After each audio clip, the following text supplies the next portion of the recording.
আমাদের ছাত্ররা এরা কেউ ভালো নাই, কারণ ছাত্রদের থাকার কথা আজকে ক্যাম্পাসে, ছাত্ররা আজকে আন্দোলন করতেছে এবং তারা দীর্ঘদিন ধরে আন্দোলন করছে 9 দফার জন্য, এবং তাদের যে 9 দফা সেটা পূরণ হলে তারা বলেছে তারা আবার ফিরে যাবে।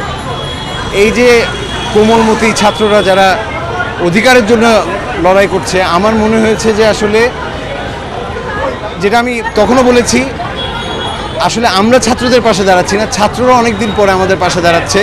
ছাত্ররাই এখন আমাদের শিক্ষক, ওরাই আমাদেরকে শেখাচ্ছে যে কিভাবে ন্যায়ের জন্যে, বৈষম্য কমাতে, একটা সামাজিক সম্মান নিয়ে এই সমাজে থাকা যায়, একটা মানবিক রাষ্ট্র গড়া যায়।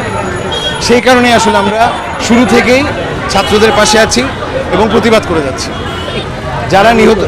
যারা নিহত হয়েছেন তাদের জন্য হচ্ছে কি আমার একটা বড় করে স্যালুট, কারণ জীবন দিয়ে তারা যেই ত্যাগটা করে গেছে